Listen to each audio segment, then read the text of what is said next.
का दरबार में आपका स्वागत है। आज की कहानी है खूनी दुल्हन की।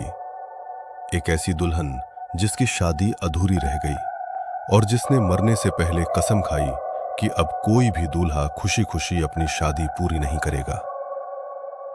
कहते हैं उस पुरानी हवेली में आज भी रात के अंधेरे में चूड़ियों की आवाज सुनाई देती है और लाल जोड़े में एक दुल्हन अपने अगले दूल्हे का इंतजार करती है। लेकिन सावधान, अगर वो आपको बुलाए तो पीछे मुड़कर मत देखना। पूरी कहानी जानने के लिए देखते रहिए रात का दरबार।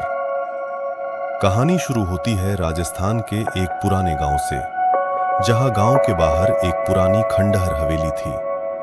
गांव वाले कहते थे कि उस हवेली में रात के समय एक दुल्हन घूमती है, लाल जोड़े में, हाथों में चूड़ियां और चेहरे पर घूंघट।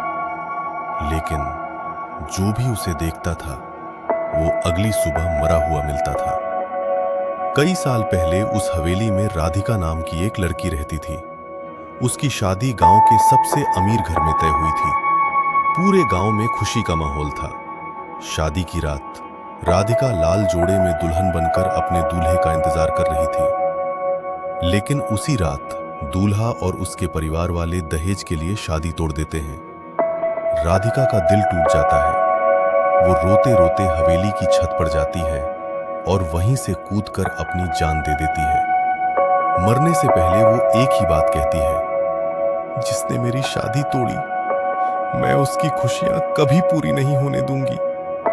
उसके बाद से गांव में अजीब घटनाएं होने लगीं। रात में हवेली से चूड़ियों की आवाज आती, लाल कपड़ों में एक दुल्हन हवेली के बाहर घूमती दिखती और जो भी वहां जाता वो अगले दिन मृत मिलता।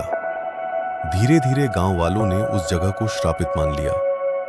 कई साल बाद गांव में अमन और नेहा की शादी होने वाली थी।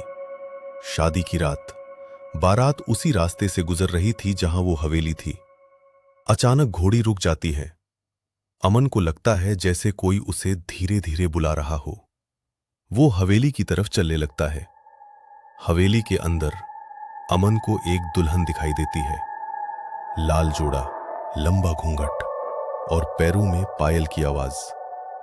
दुल्हन धीरे धीरे उसका घूंघट उठाती है, लेकिन उसके चेहरे पर आंखें नहीं होती, सिर्फ काला अंधेरा।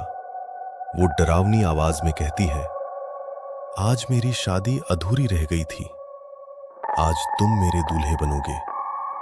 अमन डर के मारे भागने लगता है। अगली सुबह गांव वाले हवेली के बाहर अमन की लाश पाते हैं। उसके हाथ में टूटी हुई चूड़ियां होती हैं और हवेली के अंदर फिर से वही आवाज गूंजती है, मेरी शादी अभी पूरी नहीं हुई। उस दिन के बाद गांव में कोई भी रात के समय उस रास्ते से नहीं गुजरता, क्योंकि लोग कहते हैं आज भी उस हवेली में खूनी दुल्हन अपने दूल्हे का इंतजार कर रही है।